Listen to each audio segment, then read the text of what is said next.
$1,247. That's your balance, not your savings account, your balance. You open the app at 11:43 at night, lying on a mattress you picked up from a stranger online. You open it again at 11:44. The number just sits there. You're carrying $31,000 in student debt, $4,200 on a card, and a paycheck coming Friday that's already been mentally spent 3 times over. You're 23. You keep telling yourself you're not falling behind. The words feel thinner every time, but you feel it at the grocery store. The math starts before you even grab a basket. You set the olive oil back on the shelf. You reach for the generic brand. You're still splitting a streaming login with someone you've grown apart from because cutting it loose feels like surrender.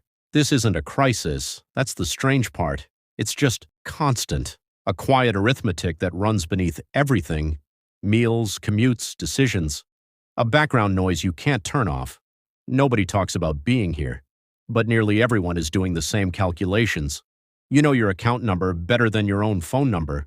You watch your bank app more closely than your messages. You transfer $200 into savings. You pull it back 4 days later. At this level, money isn't a resource, it's the weather. You're either breathing it or you're not, and half the time you genuinely can't tell which.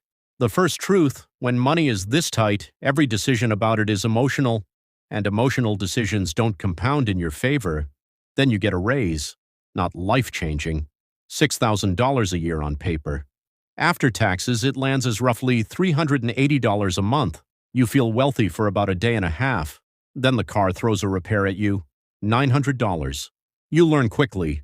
Expenses don't wait for you to be ready, and available money finds ways to disappear. You pay off a small card, $1,200. You take a screenshot of the zero balance. You almost send it to someone, then realize no one would understand why that number matters so much. But it does. Because for the first time, something moved in the right direction because of a choice you made. That's not nothing. That's everything. You hit $10,000 in savings. You're 26. 5 figures. You've never had that before. You check it constantly, but this time it's not dread. It's disbelief. You don't move it. You just let it exist. $10,000 hits differently when you've never had it. The psychological weight of that number is bigger than the number itself. You feel like a different version of yourself. The version isn't fully formed yet, but it's there. You start reading, not the motivational stuff. Actual material about how capital works, how markets move, what people with money actually do with it. You learn what an index fund is. You open an investment account. You sit with an empty dashboard for 2 weeks before you add anything. You put in $1,500. The market drops the next morning. You stare at the red number. Your hand hovers. You don't pull out. That moment, quiet and unremarkable, is where the fork is. Do your decisions run fear, or do you? The second truth, the shift happens when money stops feeling like a lifeline and starts functioning as information. You're earning $68,000 now.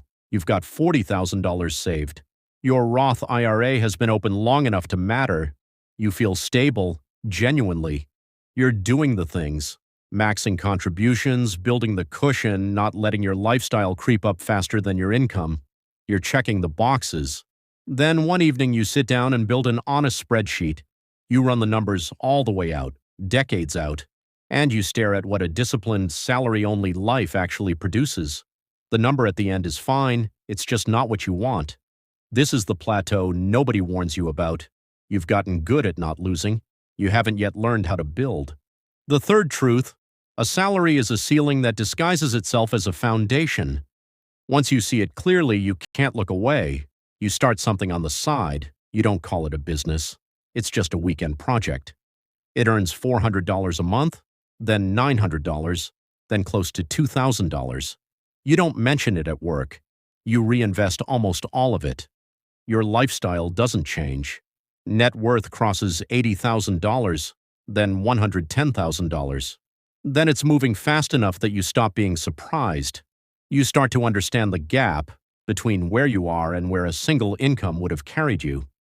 That gap is where leverage lives. Your investments generate $3,800 in a year without any action from you. You have months where the side income clears more than your paycheck. You understand what an asset actually is now. not a possession, a machine that earns while you sleep. Your relationship to time quietly changes. Hours spent on things that don't compound begin to feel like a different kind of expense. You cross $150,000 in net worth at 32. You have equity, recurring income, and investments working in the background. Your lifestyle is still modest. You rarely talk about money. You get better at saying no to emotional purchases, to people pleasing with your wallet, to opportunities that look good but don't fit the plan. The fourth truth: below $500,000, you are buying assets. Above it, the assets begin buying each other. You approach $300,000. Then beyond it, you've had losses, real ones. You don't collapse anymore. You analyze, adjust, and move. You approach seven figures. You expect it to feel monumental. It doesn't. It feels quiet. And then it feels like clarity. Clarity that this is just the beginning, not the finish line. $1 million is not freedom. It's evidence. Proof that the system you built actually works. The fifth truth: the milestone was never the destination. It was confirmation. At higher levels, money stops being emotional. It becomes a tool, then a system, then leverage, and for some, eventually, influence. Somewhere right now, someone is 24 years old standing in a grocery aisle doing the math. Balance $1,247. They think this is a money problem. They don't yet know what it's actually going to cost them. Not in dollars, in distance, in time, in the choices they make before they understand what they're choosing. The machine doesn't slow down. It doesn't ask if you're ready. But everyone who stays in it long enough, they compound. The money compounds. And so does the person. It starts at $1,247. It always has. It always will.